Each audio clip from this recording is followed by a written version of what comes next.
जनवशीकरण. तर त्याच्या बाबतीत तुमचं काय म्हणणं किंवा त्याच्या बाबतीतलं तुमचं काय नॉलेज आहे? इलेक्शन पिरियडमध्ये हा वापरला जातो. पण हे जे काही जनवशीकरण आहे, हे वोटिंग आपल्याला पडावं. ज्यावेळेला 2 उमेदवार उभारले जातात. मग एकानं जर का जनवशीकरण केलं, तर मी जर म्हटलं की अमुक एका व्यक्तीला मी आता मत करणार आहे. पण दुसऱ्या व्यक्तीने जर का जनवशीकरण केलं असेल आणि आपण ज्यावेळेला बूथमध्ये आत जातो, त्यावेळेला आपण त्यालाच वोटिंग करतो की ज्यानं जनवशीकरण केलेलं आहे. मनात असतं एक, पण बटन दाबतो एक. याला म्हणायचं जनवशीकरण.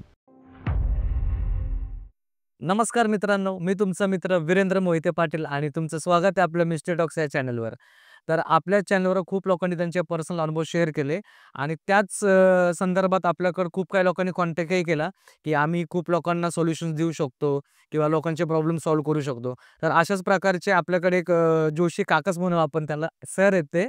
पण त्यांनी त्यांचे जसे अनुभव सांगितले, त्याच प्रकारे आपण त्यांना थोडंसं आम्ही काका म्हणतो, तुम्ही त्यांना सर म्हणा. तर चला आता त्यांच्यासोबत घडलेले अनुभव ऐकूयात आणि त्यांनी लोकांचे कसे प्रॉब्लेम सॉल्व्ह केले ते आपण ऐकूयात. नमस्कार सर. नमस्कार. काय आपलं नाव? माझं नाव श्रीवर्धन जोशी.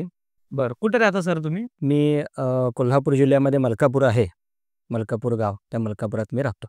बरं. आता तुम्ही ह्या ज्या क्षेत्रामध्ये आहात, ह्या क्षेत्राची तुम्हाला आवड कशी निर्माण झाली आणि याची सुरुवात कशी झाली? मुळातच हा पौरोहित्य व्यवसाय हा आमचा पिढीजात उद्योग आहे. आणि त्याच पद्धतीनं ज्योतिष, त्याच पद्धतीनं तंत्रविद्या, हे सगळं आमचं पूर्वीपासूनचं पिढीजात हा उद्योग आहे. त्यामुळं त्या प्रवाहातच आजोबा, पणजोबा, वडील आणि त्याच्यानंतर आता मी, असा हा उद्योग आता आत्तापर्यंत चालू आहे. म्हणजे पिढ्यानपिढ्या हे तुमच्याकडे आलेलं आहे. म्हणजे याला उद्योग न म्हणता एक सेवा म्हणता. सेवा म्हणता येईल. कशा-कशामध्ये तुम्हाला जास्त तुम्हाला अनुभव आलेत किंवा कशा-कशा क्षेत्रामध्ये तुम्ही जास्त प्रकारे लोकांची मदत केलेली आहे? तर यामध्ये ज्योतिषशास्त्रामध्ये जर का बघितलं आपण, तर आता काही तरुण वर्गांना नोकरीचा प्रॉब्लेम असतो. ते आपण सॉल्व्ह केलेले आहेत. त्याच्यानंतर नोकरी लागली तरी लग्नकार्य घडत नाही. ते आपण काही सॉल्व्ह केलेले आहेत. त्याच्यानंतर काहींना घरं मिळत नाहीत. म्हणजे ज्याला आपण वास्तू म्हणतो, वास्तू मिळणे, हे सुद्धा आपण काही-काही लोकांना आपण ते प्रश्न सॉल्व्ह करून दिलेले आहेत. त्याच पद्धतीनं कुंडलीवरून आपण त्या घरामध्ये कुठली बाधा आहे का? किंवा त्यांच्या फेस रीडिंगवरून त्यांना काही बाधा आहे का? त्यातून काही त्यांच्यावरती कुणी काही प्रेतबाधा, पिशाच्य बाधा, करणी बाधा जे काही आपण पद्धतीने म्हणतो, ते काही झालेलं आहे का? हे सगळे आपण प्रश्नकुंडलीवरून किंवा त्यांच्या कुंडलीवरून आपण त्यांना त्याच्यावरती सल्ला आणि मार्गदर्शन करतो. बरं. आता तुमचं आडनाव आहे जोशी. तर आमच्याही कॉन्टॅक्टमध्ये खूप जोशी आहेत, पण ते तंत्रमंत्र हे करत नाहीत खूप लोकं. बरोबर. तर तुम्हाला कशी आवड झाली आणि तुम्ही हे कसं करता? म्हणजे ह्याच्या मागचं कारण काय एक्झॅक्टली? त्याच्या मागचं कारण म्हणजे आमचे जे पूर्वज जे होते, म्हणजे आमचे पणजोबा, हे दत्त संप्रदायामध्ये होते आणि त्यातून त्यांना तिथं दत्त संप्रदायातून मिळालेली जी विद्या होती दत्त संप्रदायातली, ती दत्तात्रय तंत्र साधना, ही आमच्या पणजोबांच्यापासून जी चालत आलेली आहे, ती आज तागायत आम्ही ठेवलेली आहे. बरं. ह्याच्यातला एक अनुभव? ह्याच्यातला एक अनुभव, सुंदर अनुभव आहे. आणि ही जी तंत्रविद्या आहे, ही पूर्णपणे सात्विक मार्गातली आहे. यामध्ये तामसी कोणत्याही प्रकारे, यामध्ये कुठलाही प्रकार नाही.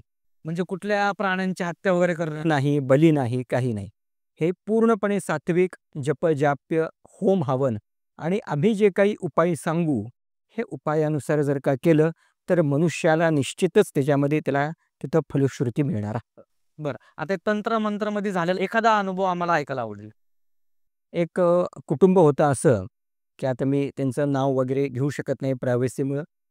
तर त्या कुटुंबामध्ये पूर्वी ते सख्खे 2 भावंडं होते आणि प्रॉपर्टी खूप मोठी होती त्यांची आणि प्रॉपर्टीच्या वादविवादातून त्यांच्यावरती जी काही पिशाच्य बाधा, करणी बाधा जी झाली होती, तर त्यांचे आई-वडीलही एक्सपायर झाले त्यामध्ये आणि राहिले फक्त 2 जण भाऊ. आणि त्या दोघा भावांच्यामध्ये पहिला जो भाऊ होता, त्याचं लग्न कार्यच घडलं नाही. आणि त्या मानसिक डिप्रेशनमध्ये तो एवढा गेला आणि त्यामध्ये त्यानं आपला आत्महत्या केली, सुसाईड केलं. हा त्या पिशाच्य विद्येतला पहिला बळी झाला. त्या दुसऱ्या भावाच्या दैवयोगानं त्याचं लग्न कार्य घडलं. पण असं झालं की त्याच्या बायकोला त्यांच्याच भावकीतल्या माणसांनी काही अशी गूढविद्या करून जे काही आपली विभूती किंवा अंगारा म्हणतो ती तिला जेवणातून खाऊ घातला आणि त्यामुळं त्या दोघांच्यामध्ये वादविवाद निर्माण झाले. मग त्यामध्ये सांसारिक सौख्य असो किंवा वैवाहिक सौख्य असो हे त्या दोघांना मनासारखे मिळेना. पण हे तुम्हाला कसं कळलं, की त्यांना ते विभूती वगैरे खायला घातले त्याचं त्यांच्या कुंडलीवरून आपल्याला कळतं ना, हस्तरेषेवरून कळतं आणि कुंडलीवरून कळतं, की बाबा अ, व्यक्तीनं विचारलेला प्रश्न आणि त्यावेळीची कुंडली, ह्या प्रश्नकुंडलीवरून आणि त्या दोघांच्या जन्मकुंडलीवरून हे आपल्याला काढता येतं. तर मग ते विभूती खाऊ घातल्यानंतर त्या स्त्रीला शारीरिक व्याधी हळू निर्माण व्हायला लागली. जसे की जसे की गर्भधारणा न होणे, एम-सीमध्ये प्रॉब्लेम्स होणे, दोघांच्याही वैवाहिक सौख्यामध्ये संबंध न होणे आणि त्यामुळं लग्नानंतर 2-2.5 वर्ष झाली तरी अपत्य त्यांना झालं नाही. पण दैवयोगानं त्यांच्या पितृकृपेनं, दैवकृपेनं त्यांना मुलगी झाली. तर ती सुद्धा कशी झाली? नवसानं झाली आणि ती सुद्धा जन्माला आल्यापासून तिला आजारपण, खूप आजारी असायचे आणि त्याच्यानंतर जवळपास 8 ते 9 वर्ष त्यांना मुलबाळ झालं नाही. मग स्थानिक सल्ल्यानुसार काही दैविक त्यांनी प्रार्थना वगैरे करून नवस पुन्हा करून त्यांना जुळी मुलं झाली. आणि पण मुलगा झाल्यामुळं ज्यांनी पूर्वी कुणी केलेली होती बाधा, की ही प्रॉपर्टी बाबा आपल्याला मिळावी, पण आता मुलं झालीत आणि झाली ती 2 जुळी मुलं झाली. वारस आले. वारस आले. तर त्या रागानं ते जे काही पिशाच्च त्यांनी त्यांच्या घरामध्ये सोडलेलं ते अधिक उग्र केलं. उग्र केलं. उग्र जास्त केलं. कारण का ज्यावेळेला पिशाच्च सोडलेलं त्यावेळेला पहिला बळी त्याचा भावाचा तिने तो घेतलाच. पण आता अपत्य 2 झाली, 2 मुलं झाली, वारस झाले, एकाला 2 वारस झाले. हे त्याला खपलं नाही. मग काय झालं, की ती सुद्धा मुलं जन्माला आल्यापासून, कारण का आईच्या पोटामध्ये ती विभूतीच होती आणि त्याच्यामुळं सुद्धा काही ती मुलं आजारपणातनंच ती सारखी जायची. प्रवास खरं तर त्या मुलांचा फार झाला. शैक्षणिक असो किंवा शिक्षणानंतर लागलेली नोकरी असो, अत्यंत खडतर प्रवास आणि शिवाय ह्या नवरा-बायकोंचाही प्रवास अत्यंत खडतर. म्हणजे प्रत्येक ठिकाणी अडचणीच. अडचणी. मग ते वैवाहिक असो किंवा नोकरीमध्ये असो, जे काही आहे, हे पूर्णपणे खडतर प्रवास त्यांचा झाला, की बाबा आत्ता मी जीवन संपवू का नंतर संपवू? हा इतका टोकाचा विचार कधी-कधी त्यांच्यामध्ये जायचा. पण मुलांच्याकडे बघून ते दोघंही जण शांत असायचे. तदनंतर मुलीचं लग्नाचं वय झालं. तिचंही लग्न असं काही जमेना, कुठं काही जमेना. पण ठीक आहे, काही त्यांनी दैविक उपाय केले. तिचं मुलीचं लग्न झालं, ती गेली. राहिली ही 2 मुलं. पण ते जे काही पिशाच्चं होतं, हे त्या जुळ्या मुलातल्या मोठ्या मुलाचं लग्न काही ठरवून दिना. म्हणजे ते एवढ्या काळापर्यंत होतं, हो. पासून ते परत लग्नापर्यंत. ते त्यांना ते यशच प्राप्त करून देत नव्हतं ना. अडवणूक. हां, अडवणूकच करायचे. मग ते पैशांच्या बाबतीत असो, सोन्या-नाण्याच्या बाबतीत असो, शिवाय त्यांच्या शैक्षणिक असो. अत्यंत म्हणजे खडतर प्रवास त्या मुलांनी सुद्धा केला, की बाबा आता मुलं गेली तर घरी येतील का नाही, ही शाश्वती त्या आई-वडिलांना नव्हती. बापरे! आणि कायम त्यांना त्या घरामध्ये सतत भास व्हायचा, की बाबा आम्ही 4 जण सोडल्यानंतर म्हणजे मुलीचे लग्न होते त्यावेळेला 5 जण होते. मुलीचे लग्न झाले 4 जण राहिले, की अजून काहीतरी अशी शक्ती आहे, दृश्य-अदृश्य शक्ती आणि असे त्यांना ते कायम भास व्हायचे. जाणून घ्यायची. जाणीव व्हायची. पण आपण म्हणतो ना, की तरुणपणातली जी शक्ती असते, की आपण त्यामध्ये कानाडोळा करतो. विश्वास ठेव. विश्वास ठेवत नाही. पण ज्यावेळेला मुलाचं लग्न कार्य ठरवायची वेळ आली, नाक दाबलं की तोंड उघडतं ही जी काही म्हण आहे, त्या म्हणीप्रमाणे त्यांना ते जाणवायला लागलं, की बाबा आता मुलाचं लग्न कार्य ठरत नाहीये, तर आपण काहीतरी आता दैविक योग करायला हवा. मग तदनंतर ते माझ्याजवळ आले. मग मी त्यांची पत्रिका बघितली, प्रश्नकुंडली मांडली. मग त्यांच्या घराचा पाया बघितला, म्हणजे पायाभरणी कधी केली, या वेळेपासून ते बघावं लागतं. बापरे! म्हणजे खूप मागं जावं लागतं. खूप मागं जावं लागतं. मग त्यावेळेला असं कळालं, की ज्यावेळेला पायाभरणी झाली, ज्यावेळेला आपण फाउंडेशन करतो, त्याच वेळेला पिशाच्य शक्तीची जी काही अदृश्य शक्ती तिथं आणून टाकलेली आहे. पुरवले. पुरलेली आहे. आणि त्यावेळेपासून आत्तापर्यंत ती शक्ती त्या घरामध्ये आहे. मग ही शक्ती काय करते? ही शक्ती जरी तुमचा पैसा आला, तर ती टिकवत नाही. कुठं ना कुठेतरी ती खर्च करते. मग ते धनधान्य असो, पैसा अडका असो किंवा गृहसौख्य असो, ते शाश्वत ठेवत नाही. ते कुठं ना कुठेतरी ते लयाला लावतं. हे माहिती असून सुद्धा ह्या घरातल्या मोठ्या मंडळींनी ह्याच्याकडे लक्ष दिलं नाही. मग काही आम्ही उपाय दिले. मग ते सुद्धा करायला ते तयार नव्हते. मग मी काय म्हणलं त्यांना, की मुलाचं लग्न कार्य होईपर्यंत तरी हा काहीतरी तुम्ही उपाय करा. मग हा उपाय केल्यानंतर त्या मुलाचं लग्न कार्य ठरलं. आणि ज्यावेळेला ती नवीन सुनबाई घरात आली, तिला ते फार प्रकर्षानं जाणवायला लागलं, की बाबा जेवण करताना की माझ्या पाठीमागे कोणीतरी उभा आहे. मग तिच्या सासूला सुद्धा जाणवायला लागलं, की की स्वयंपाकघरामध्ये, किचनमध्ये किंवा बेडरूममध्ये की असा काहीतरी वावर आहे, की जिथं आपण थांबू शकत नाही. की आपण असं म्हणतो, की जिथं प्रेतावस्था असते किंवा जिथं प्रेत असतं किंवा भूत असतं किंवा पिशाच्य असतं, तिथलं वातावरण हे कायम थंड असतं. आणि हे वातावरण त्यांच्या घरातलं हळू थंड व्हायला लागलं. आणि रात्री झोपल्यानंतर त्यांना काही कोणतरी असं प्रेशर करतंय. त्यांच्या छातीवरती असं कोणतरी बसलेलं आहे असं त्यांना जाणवायला लागलं प्रकर्षानं. मग त्यानंतर ह्या दोन्ही जुळ्या भावांची छोट्या-मोठ्या कारणावरनं फार मोठी भांडणं व्हायला लागली. टोकाच टोकाची भांडणं व्हायला लागली. शिवाय हे जे काही नवीन लग्न झालेलं होतं, ह्या दोघांचीही फार मोठी अगदी बारीक-सारीक कारणावरनं फार मोठी भांडणं व्हायला लागली. की एवढी मोठी भांडणं व्हायला लागली, की आता ही माहेरी जाती का काय? अशी त्या सासूला भीती वाटायला लागली. हे कशामुळं? हे ते जे काही पिशाच्य त्या घरामध्ये होतं, ह्या दोघांना हे जवळच येऊन देत नव्हतं. कारण का ही जर जवळ आली, तर पुन्हा एक अपत्य निर्माण होणार आणि पुन्हा यांना वारसा निर्माण होणार प्रॉपर्टीला. तर हे जर व्हायचं नसेल, तर ह्यांना जवळच येऊन द्यायचं नाही. जवळ आलं नाही तर अपत्य होणारच नाही. पण एक दिवस असा आला, की ह्या दोन्ही भावांची एवढी मोठी भांडणं झाली. मधी त्यांनी माझा कॉन्टॅक्ट तोडला. ते परत माझ्याकडे पुन्हा आलेच नाहीत. लग्न करा झालं. त्यांचा कार्यभाग साध्य झाला. ते म्हणले, "आता कशाला जावा परत." पण हे तत्काळ आपण केलेलं, तात्पुरतं केलेलं, की बाबा जेणेकरून त्याचं लग्न कार्य घडावं.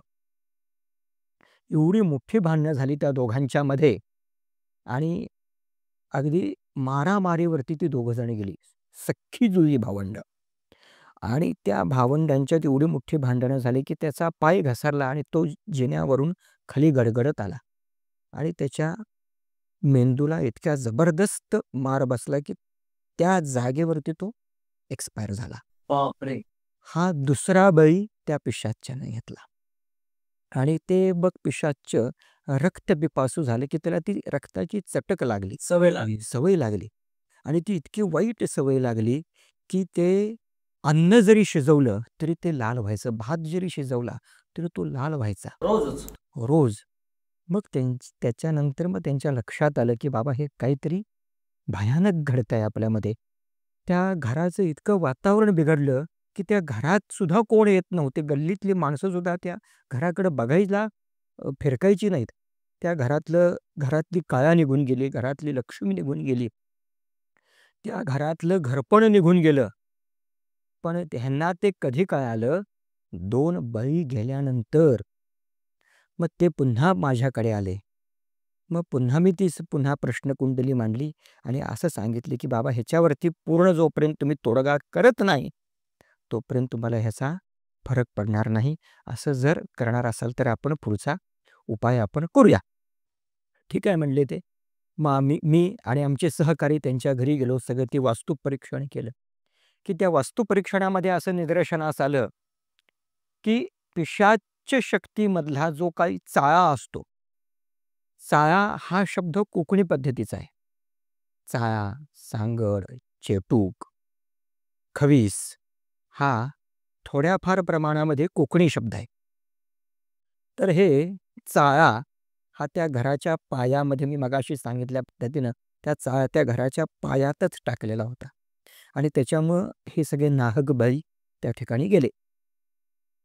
मग आम्ही सर्वप्रथम त्यांना एक उपाय सांगितला, की सात्विक पद्धतीनं अमुक-अमुक आम्ही त्यांना जो जप लिहिला होता आणि त्या जपसंख्या दिली होती.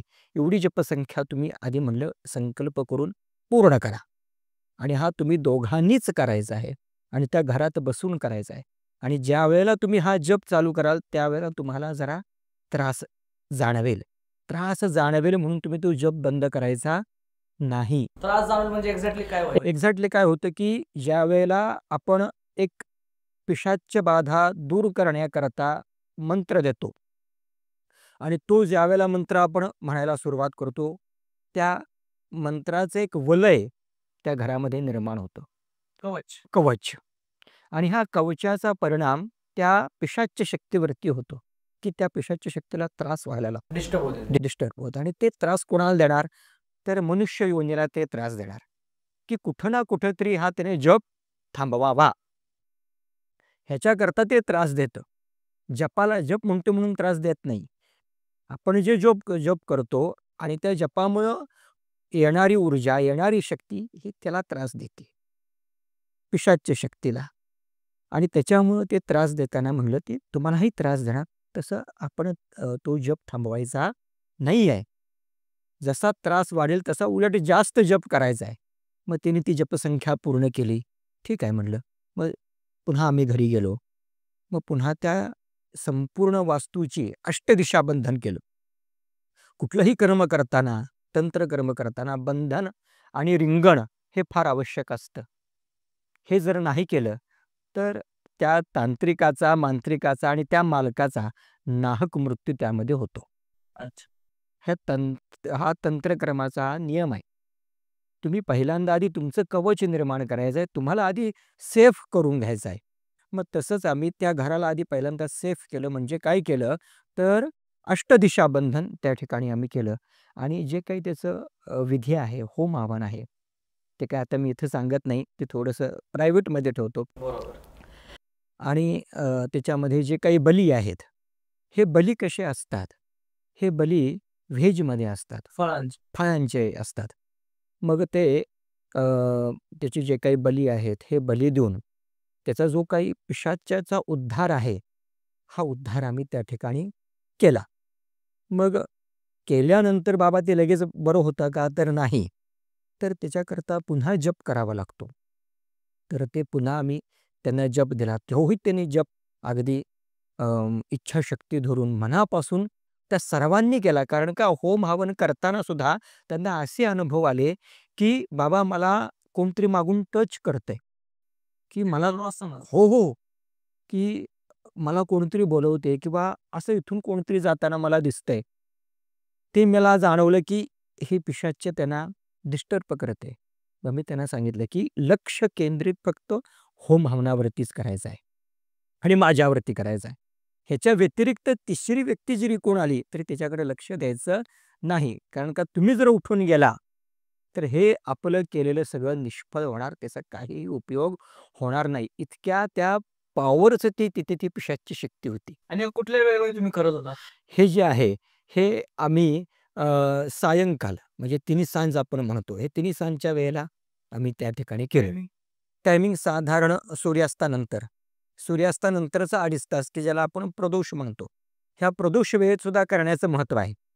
कारण का प्रदोष ही शिव उपासनेची वेळ आहे. अच्छा. प्रदोष काल हा शिव उपासनेचा काल आहे आणि या शिव उपासनेमध्ये पिशाच्य शक्ती ही महादेवाच्या जवळच असते. त्याच्यामुळं ती आमच्या गुरूंनी सांगितल्या पद्धतीनं प्रदोष कालामध्ये जर का तुम्ही हे कर्म केलं, तर ती पिशाच्य शक्ती तुम्हाला जास्त त्रास देणार नाही. म्हणून ही प्रदोष कालामध्ये आम्ही ते म्हणजे सूर्यास्तानंतरचा 2.5 तासाचा कालावधी म्हणजे हा प्रदोष. बरं. आता आपण परत तिकडेच येऊयात, की ते डिस्टर्ब वगैरे करत होते. मग पुढं काय झालं? हां, पुढं मग ते होम हवन आम्ही पूर्ण केलं. होम हवन केल्यानंतर ते बली असतात. हे बली वगैरे आम्ही केले आणि त्याच्यानंतर त्याच्या पिशाच्याचा तो उद्धार झाला. पुन्हा त्यांना तो जप दिला आणि त्याचा अनुभव त्यांना इतका चांगला आला, परफेक्ट आला, की त्यांच्या घरामध्ये पहिल्यासारखी श्रीमंती निर्माण झाली. त्यांची गेलेली जमीन हे त्यांना पुन्हा मिळायला लागली. त्या मुलाला जी नोकरी गेली होती, त्याच्यात डिप्रेशनमध्ये गेल्यामुळं ती नोकरीसुद्धा दुसऱ्या ठिकाणी त्याला चांगल्या पद्धतीमध्ये मिळाली आणि आता त्याला मुलबाळसुद्धा झालेला आहे. आणि त्या घरामध्ये आता ती सगळी व्यवस्थित आनंदानं आणि सुखात नांदत आहेत. पण लक्ष न दिल्यामुळं आणि भावकीच्या त्रासामुळं आणि प्रॉपर्टीच्या लालसेपायी नाहक 2 बळी त्या घराची गेले. पण त्यांनी तुम्हाला पहिल्यांदा कॉन्टॅक्ट केलं होतं त्या लग्नाच्या वेळेस. लग्नाचे हो. त्याच वेळेस त्यांनी तुम्हाला अजून सिरियसली घेतलं असतं, त्यांचा तो मुलगाही वाचला असता आणि त्याचा तो बळी गेला नसता. आता ह्या पूर्ण प्रोसेसला तुम्हाला कालावधी किती लागला? ह्याला जवळपास आम्हाला 2.5 ते 3 महिने लागले. बरं, त्याच्यामध्ये तुम्ही पूर्ण सॉल्व्ह करू. सॉल्व्ह केलं आम्ही ते, पूर्ण सॉल्व्ह केलं. आता भरपूर लोकांपाशी हे सगळे जे लोक प्रॉब्लेम सॉल्व्ह करतात, याचे खूप ऑप्शन्स असतात. पण लोकांना, पुष्कळ लोकांना ह्याच्यामध्ये ना एक संशय असतो, की बाबा आपण ह्यांना जर कॉन्टॅक्ट केला, आपण यांच्या थ्रू जर आपला प्रॉब्लेम सॉल्व्ह करायचा प्रयत्न केला, तर लोक प्रॉब्लेम सॉल्व्ह करतात. बरोबर. पण ते त्यांना सवय पण लावून घेतात, की बाबा हा माणूस कुठे गेला पण नाही पाहिजे आपल्याशिवाय, होय. जेणेकरून त्यांचा खिसा गरम राहील. राईट. ह्याच्यावर तुमचं काय म्हणणं आहे? ह्याच्यावरती माझं म्हणणं आहे, की हे जे काही असे लोकं करतात, हे पूर्णपणे चुकीचं आहे. कारण का मनुष्य तुमच्याजवळ कधी येतो, ज्यावेळेला तो अडचणीत असतो. म्हणून तुम्ही त्याला अडचणीतच ठेवणे हे अयोग्य आहे. तुम्ही जर का त्याला योग्य पद्धतीने मार्गदर्शन केलं, त्याला जर का सल्ला दिला आणि त्यातून जर का त्याची सोडवणूक केली, तर तो कायमस्वरूपी तुमच्याजवळच राहणार आहे. त्याला जर का तुम्ही त्या संकटातून मुक्त केलं, तरच तो तुम्हाला पुन्हा कंटिन्यू करणार आहे. त्याला त्यातच गोंधळत जर का ठेवला, तर तो मग तुमच्याशी 2-3 महिने कॉन्टॅक्टमध्ये राहिल्यानंतर तो तुम्हाला सोडूनच दिलं आपोआप. बरोबर. जर हे त्यातून जर का त्याला बाहेर काढला, त्यातून त्याला सोल्युशन केलं आणि पूर्ण डिप्रेशनमधून जर का तो बाहेर आला, तर तो पूर्णपणे तुमच्या पाठीशीच उभा राहील. आता ह्याच्यानंतर आताही लोकांना प्रॉब्लेम येतात, ते तुम्ही जसं आपलं मगाशी बोलणं झालं, की फायनान्शियल पण प्रॉब्लेम येतात किंवा हेल्थचे इश्यू येतात. तर त्याच्यावर तुम्हाला एक मगाशी तुम्ही सांगितलं, की तो एक अनुभव आलेला आहे. अनुभव तो आला. काय अनुभव होता? सगळ्यात पहिल्यांदा म्हणजे असं, की आपलं कुंडलीशास्त्र जे आहे, की एखादं मूल किंवा एखादा कुंडलीशास्त्रामध्ये जातक म्हटलं जातं त्याला. मग ते स्त्री असो किंवा पुरुष असो, त्याला कुंडलीशास्त्रामध्ये जातक हा शब्द आहे. ज्यावेळेला एखादं जातक जन्माला येतं, अ, त्यावेळची त्याची जी कुंडली असती, ही तिची पापपुण्याची कुंडली असते, की जे त्याचं मागचे जे काही पाप-पुण्य आहे त्यानुसार तो पुढचं कर्म करत जातो. मग ते जर का व्यवस्थित नसेल किंवा कुंडलीतील ग्रहमान जर का ठीक नसेल, कारण का कुंडलीमध्ये सुद्धा बरेचसे भाग आहेत. मग त्या कुंडलीमध्ये कुठला ग्रह कुठल्या घरामध्ये आहे आणि तो कुठल्या राशीमध्ये आहे, त्याच्यावरती कोणाची दृष्टी आहे, त्या ग्रहाची पुन्हा कुठल्या ग्रहाशी युती आहे, हे सगळं बघून मग त्याला तो पुढं सल्ला दिला जातो. मग एखाद्याला नोकरी नसेल, मग तो कुठला ग्रह कुठल्या कुंडलीमध्ये कुठं बघायचा हे ठरलेलं आहे. मग त्यानुसार एखाद्याला जर का एक व्यक्ती आली होती माझ्याकडं, ती एम-टेक तो झालेला. मागचाच आपल्या कोरोनाच्या काळातला हा. कोरोनाच्या काळामध्ये बऱ्याचशा जणांचे नोकऱ्या गेल्या, बिझनेस डबघाईला आले, कोणाचे बंदच झाले. मग त्या कोरोना काळामध्ये त्याची नोकरी गेली. मग त्याला आम्ही काही उपाय सांगितला. कुंडलीनुसार जप सांगितले, की बाबा या ग्रहाचा तू जप कर. मग त्याला 2-3 ठिकाणाहून बोलावणं आलं. तर म्हणलं जरी बोलावणं आलं असलं तरी तो जप म्हणलं बंद करू नकोस. जोपर्यंत तुला नोकरी लागत नाही, तोपर्यंत तुला तो जप हा कंटिन्यू करायचा आहे. हे केल्यामुळं काय झालं, की त्याचा मागचा पूर्वीचा जो जॉब होता, त्याच्यापेक्षा बेटर जॉब त्याला कुंडलीच्या आपल्या अभ्यासानुसार किंवा कुंडलीच्या मी सांगितलेल्या त्या पद्धतीने त्यानं पूजा, पाठ, जपजाप्य जसं केलं, त्याला चांगल्यापैकी अपेक्षेच्या पेक्षाही त्याला चांगला जॉब लागला. आता तुम्ही मागं म्हणला, की तो आपल्याकडे राहिलाच पाहिजे असं काय आहे का? नाही. तर मी त्याला जॉब लावला, असं मी म्हणता येणार नाही. त्याला जॉब लागल्यानंतर सुद्धा तो माझ्याकडं येऊ शकतो का नाही शकतो हे त्याच्यावरती डिपेंड राहील. पण अजूनही तो माझ्या कॉन्टॅक्टमध्ये आहे. तुम्ही माणुसकी म्हणून सारखा समजा जर का त्याच्याकडे बघितलं, तर तो आपल्या पाठीशी कायम राहतो. आपल्याबरोबर तो कायम राहतो. बरं आणि आता आपण अजून एक अनुभव घेतो म्हणजे आरोग्याचा. आरोग्याचा. आता हेल्थचे इश्यू भरपूर असतात लोकांना, की भरपूर लोकांना हेल्थचे असे इश्यू असतात, की रिपोर्ट वगैरे ते डॉक्टरला दाखवतात. त्याच्यामध्ये काहीच नसतं. नसतं. हो. म्हणजे ते भरपूर लोकांना म्हणतात, की तुम्हाला हा प्रॉब्लेम आहे, तो प्रॉब्लेम आहे किंवा त्यांना उठता येत नाही किंवा ब्लडचे खूप काही प्रॉब्लेम असतात. पण ते डॉक्टरना ज्यावेळेस चेकअप करून रिपोर्ट दाखवतात, हं. त्याच्यामध्ये काहीच नसतं. तर तो काय प्रकार आहे आणि त्याच्यावरचा तुमचा अनुभव काय आहे? ह्याच्यावरती अ, बरेचसे प्रकार आहेत. आरोग्याच्या दृष्टिकोनातून.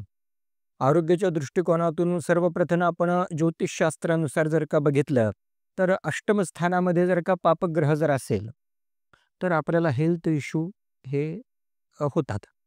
पण ती वास्तू जर का बाधित असेल, तर त्या स्त्रीला किंवा पुरुषाला कुंडली चांगली असून सुद्धा हेल्थ इश्यू किंवा हेल्थचे प्रॉब्लेम होऊ शकतात.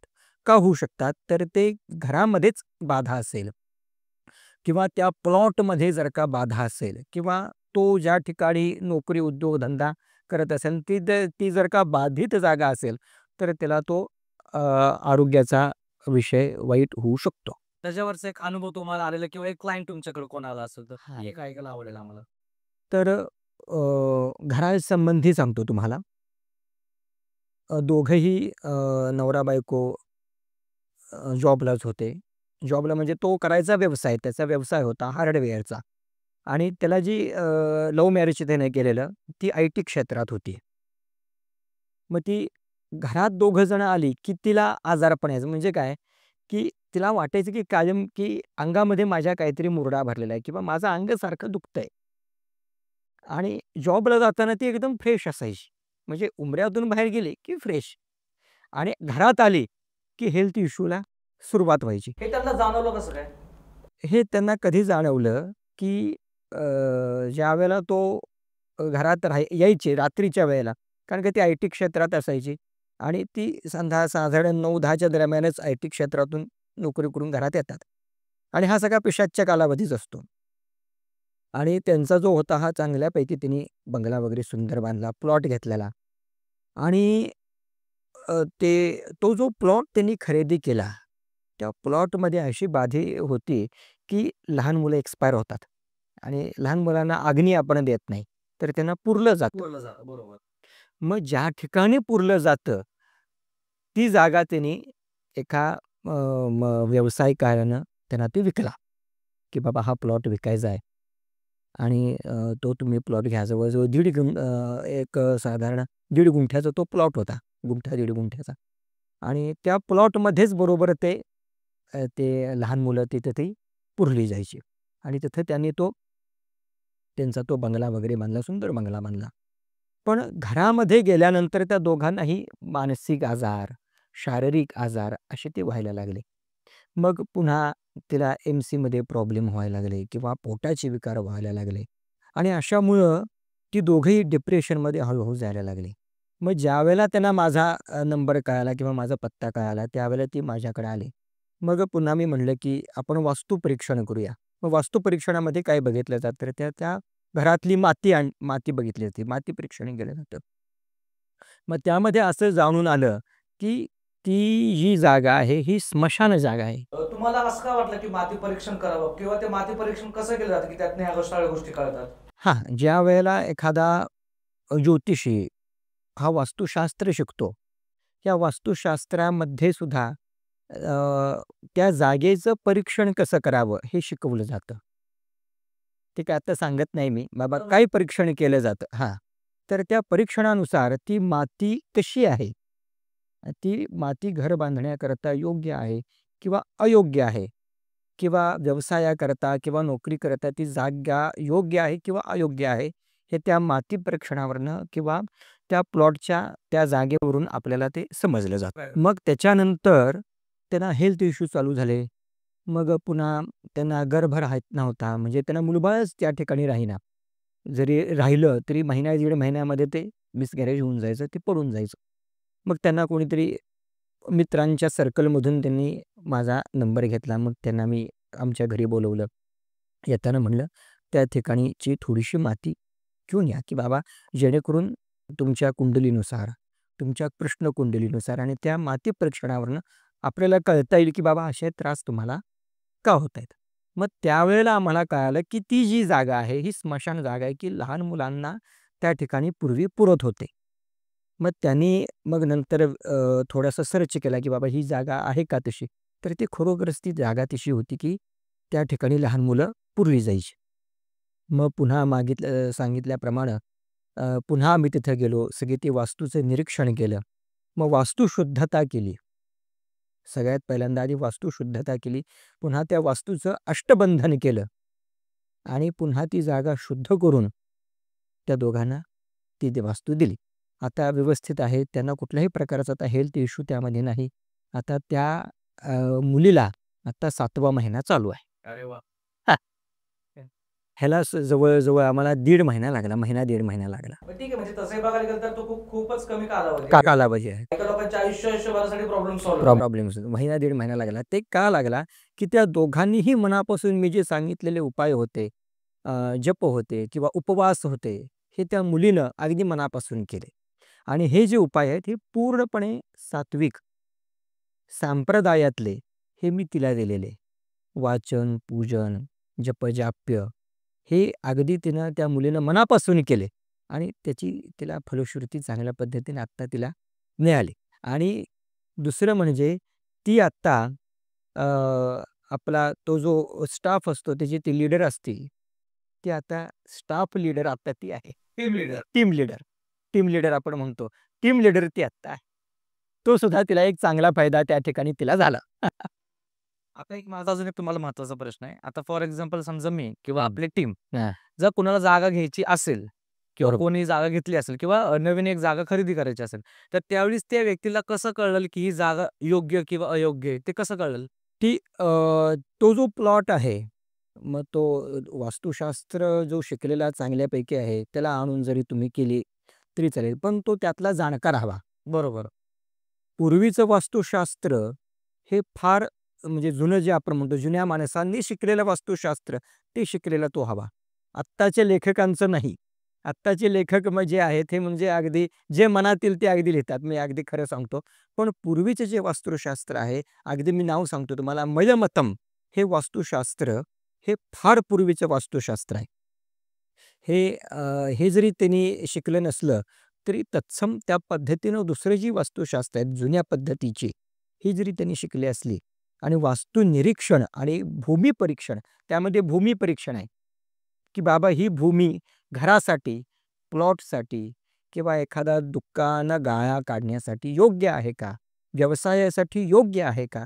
हे जर का तू ओळखू शकला आणि त्यानं ओळखून जर का त्या व्यक्तीला व्यवस्थित मार्गदर्शन जर का केलं, तर नक्कीच तुला त्यातून फायदा आहे. बरं. आता हे तर तुमचं पिढीजात आलेलं आहे. हो. तर हे पिढीजात सोडून तुम्ही अजून ह्या सगळ्या गोष्टींचा अभ्यास कुठं केलेला आहे? हे माझं शिक्षण त्र्यंबकेश्वरमध्ये झालं.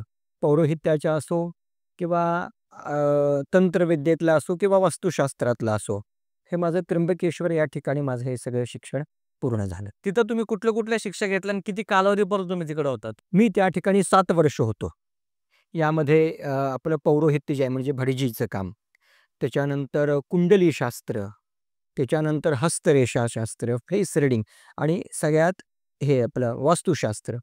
हे त्या ठिकाणी आमच्या गुरुजींनी आम्हाला त्या पद्धतीने 7 वर्ष यासाठी मला लागली. बरं, म्हणजे 7 वर्ष तुम्ही प्रॉपर तपश्चर्या झाली हो, तुमची. 7 वर्षाची अगदी तपश्चर्या म्हणली तरी हरकत नाही. बरं. तर मित्रांनो, आपण गुरुजींना आता खूप महत्त्वाचा प्रश्न विचारणार आहोत. तर गुरुजी, आतापर्यंत मी जनवशीकरण ह्या बाबतीत मी खूप लोकांना प्रश्न विचारले, पण मला समाधानकारक असं उत्तर कधीही भेटलेलं नाही.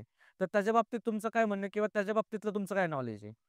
जनवशीकरण हा जो भाग आहे, हा जास्तीत जास्त इलेक्शन पिरियडमध्ये हा वापरला जातो. इलेक्शन पिरियडमध्ये म्हणजे कुठलं इलेक्शन तुम्ही बघू शकता, की सगळ्यात खालचं म्हणलं तर सोसायटीचे इलेक्शन्स असतात. त्याच्यानंतर ग्रामपंचायतीचे इलेक्शन्स असतात आणि त्याच्यावरती नगरपालिका आणि त्याच्यावरती मग आमदारकी, खासदारकी इथपर्यंत काही नको जायला. पण हे जे काही जनवशीकरण आहे, हे वोटिंग आपल्याला पडावं. ज्यावेळेला 2 उमेदवार उभारले जातात. मग एकानं जर का जनवशीकरण केलं, तर मी जर म्हणलं की अमुक एका व्यक्तीला मी आता मत मत करणार आहे. पण दुसऱ्या व्यक्तीने जर का जनवशीकरण केलं असेल आणि आपण ज्यावेळेला बूथमध्ये आत जातो, त्यावेळेला आपण त्यालाच वोटिंग करतो की ज्यानं जनवशीकरण केलेलं आहे. मनात असतं एक, पण बटन दाबतो एक. याला म्हणायचं जनवशीकरण. आणि हे जनवशीकरण शक्यतो करून ह्या कर्माकरता वापरलं जातं. मग ते सोसायटीचे असू देत, ग्रामपंचायतीचे असू देत, इव्हन साखर कारखान्यांचे असू देत. ह्याच्यामध्ये सगळ्यात मोठा प्रमाण हे शेतकरी वर्ग किंवा मध्यमवर्गीय लोक हे जास्त करून त्याच्यामध्ये वोटिंग करतात आणि ह्याच्यामध्ये हे जास्त जनवशीकरण हे वापरलं जातं. सगळ्यात जास्त हा प्रकार कुठल्या जिल्ह्यामध्ये होतो किंवा कुठल्या अशा लोकेशनमध्ये होतो? शहरामध्ये किंवा सोसायटी जी असतात, ह्याच्यामध्ये जास्त हे वापरलं जातं. कारण का सोसायटी ही जी असते, ह्याच्यामध्ये फंडिंग मोठ्या प्रमाणात येतं बरोबर. आणि नगरपालिका किंवा महानगरपालिका ह्याच्यामध्ये फंडिंग हे फार मोठ्या प्रमाणात येतं. मग हे फंडिंग मिळण्यासाठी ती व्यक्ती निवडून यायला हवी. बरोबर. तर ते फंडिंग तो घेऊ शकतो. तर ह्याच्याकरता काय करावं लागेल, की त्याला जनवशीकरण करावं लागेल आणि तो निवडून आल्यानंतर मग ज्यावेळेला तो त्या खुर्चीत बसेल, तरच ते फंडिंग त्याला मिळणार. या सगळ्या प्रोसेसला कालावधी किती लागतो? हा प्रोसेसला ज्यावेळेला तुमची उमेदवारी भरली जाते, उमेदवारी अर्ज. उमेदवारी अर्ज भरली जाते आणि ज्यावेळेला पुन्हा अर्ज माघारी येतो, मग त्यावेळेला क्लिअर होते की बाबा किती उमेदवार आहेत. बरोबर. इलेक्शनसाठी ज्यावेळेला तुम्ही अर्ज भरल्यानंतर अर्ज परत माघारी अर्ज माघारीसाठी ते डेट त्यांची ठरलेली असते. तोपर्यंत कुठलाही व्यक्ती किंवा उमेदवार हा जनवशीकरण करत नाही. तो कधी करतो? ज्यावेळेला त्याची सीट फिक्स होते. आणि माघारी घेतल्यानंतर कळते की बाबा अमुक-अमुक एवढ्या व्यक्ती ह्या फिक्स आहेत किंवा अ, अ, का आपल्याला कळते की आपल्या समोर कोण आहे विरुद्ध. मग त्याच्यावरती बंधन टाकलं जातं आणि स्वतःसाठी जनवशीकरण केलं जातं. बरं, जर समजा कुणाला आयडिया आली किंवा हे थोडंसं लक्षात आलं, की हे जनवशीकरण केलेलं आहे, जेणेकरून थोडंसं वातावरण हे आपल्या विरोधामध्ये चाललेलं आहे. तर त्या व्यक्तीने जर तुम्हाला कॉन्टॅक्ट केलं, तर हे तोडता येऊ शकतं का आणि त्याची प्रोसेस काय असते? 100% हे जनवशीकरण अपोजिट पार्टीवरतीच केलं जातं आणि ते आपल्याला तोडता येतं. पण त्याची प्रोसेस आहे आणि ही जी प्रोसेस आहे, ही तात्काळ त्यांनी करावी लागते. अगदीच आदल्या दिवशी किंवा दुसऱ्या दिवशी हे करून त्याचा उपयोग होत नाही. ज्यावेळेला आपल्याला कळतं, की बाबा आता वारं आपल्या विरुद्ध दिशेने चाललेलं आहे, तत्काळ त्यानं ते जनवशीकरण मोडून जे काही बंधन आपल्यावरती टाकलेलं आहे, हे सगळी ती बाधा बाजूला करून त्यानं आपल्याकडे जनवशीकरण करून घ्यावं लागतं. बरं, म्हणजे याच्यावर सोल्युशन आहे. सोल्युशन आहे. प्रत्येक गोष्टीवर सोल्युशन आहे. बरं, ठीक आहे. दुसरा एक प्रश्न, की खूप काही लोकं होम हवन करतात किंवा त्याचे प्रकार काय असतात आणि घरामध्ये कुठल्या वेळेस कुठलं होम हवन केलं पाहिजे, जेणे घरातलं वातावरण हे संतुलित राहील. तर ह्याच्यावर काय तुम्ही सांगू शकाल? अ, होम हवनाच्या पद्धतीत बाबतीत जर का बोलायचं जर झालं, तर सर्वप्रथम आपला जो काही कुलस्वामी जो असतो, कुलदैवत. कुलस्वामी, कुलदैवत जे असतं, हे कायम आपल्या पाठीशी उभं राहण्याकरता त्याचं होम हवन हे करावंच करावं. हा सर्वप्रथम पहिलं होम हवन हे करावं. ते जर नसेल, तर तुम्ही गणेश याग करू शकता. नवचंडी करू शकता, रुद्रयाग करू शकता, विष्णुयाग करू शकता, सौरयाग करू शकता. असे बरेचशा प्रकारचे होम हवन आहेत. आता तुम्ही हे जे होमाचे जे प्रकार सांगितले, ते प्रत्येकाचा फायदा काय असतो किंवा त्याच्याने होतं काय घरामध्ये एक्झॅक्टली? आता न नवचंडी हे जर का घेतलं, तर नवचंडीमध्ये एखाद्याचं लग्न कार्य जर होत नसेल आणि सप्तशतीचा पाठ त्या पद्धतीनं जर का वाचून पल्लवित पाठ, संपुटित पाठ तो जर का पल्लव लावून जर केला, तर त्या मुलाचं किंवा त्या मुलीचं लग्न कार्यसुद्धा ठरू शकतं. किंवा आपल्या व्यवसायामध्ये, नोकरदारीमध्ये जर काही आपल्याला अडथळे वाटत असतील, तर त्यानुसार सुद्धा आपण संकल्प करून जर का नवचंडीचा यज्ञयाग केला, तर त्यातून सुद्धा आपल्याला त्यातून आपण बाहेर पडू शकतो. बरं. तुम्ही कुलदेवता सांगितलं. कुलदेवताच्या होमाने होतं काय? कुलदेवतेच्या होम हवनाने घरामध्ये सुख शांतता नांदते. सर्वप्रथम त्यांचा आशीर्वाद आपल्यावरती राहतो. घरामध्ये कुठल्याही प्रकारची बाधा कमी प्रमाणामध्ये निर्माण होते किंवा येत नाही असं म्हटलं तरी चालेल. आणि त्या दैवताला एक प्रकारची ऊर्जा किंवा एक प्रकारची शक्ती त्या दैवताला मिळते आपल्या घरामध्ये. बरं. आणि हा जो होम हवनाची जी वेळ असते किंवा जो दिवस असतो, ते कुठल्या पिरियडमध्ये या सगळ्या हो, गोष्टी ते केल्या पाहिजे? पंचांगामध्ये दिलेले असतात. ज्या वेळेला अग्नी असतो किंवा ज्या वेळेला चांगला वार, नक्षत्र, तिथी, वार मिळून अग्नी बघून चांगला दिवस बघून हे होम हवन करायचं. बरं. वर्षातनं कुठले होम हवन सगळ्यात जास्त करावे आणि म्हणजे कशा पद्धतीने करावे? आता तुम्ही गणपतीच्या काळामध्ये गणेश याग करू शकता. नवरात्रीच्या काळामध्ये नवचंडी यज्ञ याग करू शकता. मार्गशीर्ष महिन्यामध्ये विष्णूचे याग करू शकता. पौष महिन्यामध्ये देवीचे याग करू शकता. चैत्र महिन्यामध्ये सुद्धा तुम्ही विष्णू याग करू शकता. श्रावण महिन्यामध्ये रुद्र याग करू शकता. असे की विविध प्रकारचे यज्ञ याग आहेत, हे आपण प्रत्येक महिन्यामध्ये करू शकतो. वर्षातून असे किती व्हायला पाहिजे? कमीत कमी वर्षातून 1-2 यज्ञ याग तरी आपल्या घरी व्हावेत. तर हे होता तुमचा अनुभव. हं. आता आपल्या लोकांना जर तुम्हाला कॉन्टॅक्ट करायचा असेल, जर कोणाचे प्रॉब्लेम असतील, तर त्याची प्रोसेस कशी काय आहे आणि तुमचा कॉन्टॅक्ट नंबर काय आहे? त्याची प्रोसेस ही आहे, मी कॉन्टॅक्ट नंबरही आहे, मी देतो तुम्हाला. कॉन्टॅक्ट नंबर आहे 77 67 88 14 18 हा माझा मोबाईल नंबर आहे. ह्याच्यावरती तुम्ही मला फोन करून संपर्क करून जे काही तुमच्या अडचणी असतील किंवा तुमचे जे काही मनातले प्रश्न असतील, ते तुम्ही मला सांगू शकता आणि त्यातून मी तुम्हाला त्यातून सोल्युशन मी काढून देऊ शकतो. आणि तुमची वेळ काय राहील कॉन्टॅक्ट करायची? कॉन्टॅक्ट करायची वेळ अगदी सकाळी 10:30-11च्या पासून अगदी संध्याकाळी 7-7:30 वाजेपर्यंत आहे. बरं. आता ह्याच्या आधी आपल्या चॅनलवर खूप लोकं येऊन गेली, ज्यांनी सोल्युशन लोकांना सांगण्याचा प्रयत्न केला. तर भरपूर आपल्या लोकांनी त्यांना कॉन्टॅक्ट करायचा प्रयत्न केला. काही काळापर्यंत त्यांनी त्यांना उत्तरं दिली. पण त्याच्यानंतर त्यांना पॉसिबल झालं नाही. तर हं. आमची अशी अपेक्षा आहे, की तुम्ही तसं करू नका. नाही, नाही. तसं काही नाही होणार आणि अगदी तुमच्या मी तुमची चॅनल्सही बघतच असतो. मला तुमचे चॅनल्स आवडली म्हणून मी आज या ठिकाणी येऊन माझ्या मनातले जे काही विचार आहेत, हे विचार आज या ठिकाणी मी मांडलेले आहेत. बरं. आमचं एवढीच अपेक्षा आहे, की तुम्ही प्रत्येकाच्या कॉल अटेंड करा, जे काही तुम्हाला येतील आणि त्याच्यानंतर तुम्ही सोल्युशन द्यायचा प्रयत्न करा. सामान्य लोकांचं जेवढं तुम्हाला करता येईल, तेवढं तुम्ही करा. ही आमची तुम्हाला एक रिक्वेस्ट आहे, कारण की तुम्ही आमचे वडीलधारे आहात. नाही, नक्की आणि मी शब्द देतो, की मी हे नक्की तुम्हाला मी करून दाखवेन. काही अडचण नाही. बरं. तर मित्रांनो, हे होते जोशी काकांचे अनुभव. आपण त्यांना काकाच म्हणूयात, कारण की सर म्हटले की थोडं प्रोफेशनलिझम येतं. काका म्हटले की थोडं आपल्या घरातले वाटतात ते. तर अशा प्रकारे त्यांनी ज्या प्रकारच्या प्रॉब्लेमवर त्यांनी सोल्युशन्स दिलेले आहेत, त्या प्रकारचे जर तुम्हाला काही प्रॉब्लेम्स असतील, तर त्यांनी जो कॉन्टॅक्ट नंबर दिलेला आहे, त्या कॉन्टॅक्ट नंबरला तुम्ही त्यांना कॉन्टॅक्ट करा. त्यांचे जेवढे पण सोशल हँडल्स आहेत, ते आपण डिस्क्रिप्शनमध्ये टाकणार आहोत. त्यांचा कॉन्टॅक्ट नंबरही आपण देणार आहोत. कमेंटमध्ये आपण तो त्यांचा कॉन्टॅक्ट नंबर पिन करणार आहोत. तर अशा प्रकारे तुम्ही त्यांना कॉन्टॅक्ट करू शकता आणि त्यांची जी काही नॉमिनल फी आहे, ते तुम्हाला सांगतीलच. तुम्ही त्यांना कॉन्टॅक्ट करा आणि प्रत्येक व्यक्तीच्या प्रमाणे त्यांचे चार्जेस असतील. जो काही त्यांचा प्रॉब्लेम असेल, ते नक्की त्याला सोल्युशन द्यायचा प्रयत्न करतील. तर ह्या व्हिडिओचा तुम्हाला काय शिकायला भेटलं, नक्की आम्हाला कमेंट करून सांगा. चला आता आज इकडेच थांबूयात. धन्यवाद. जय हिंद, जय महाराष्ट्र.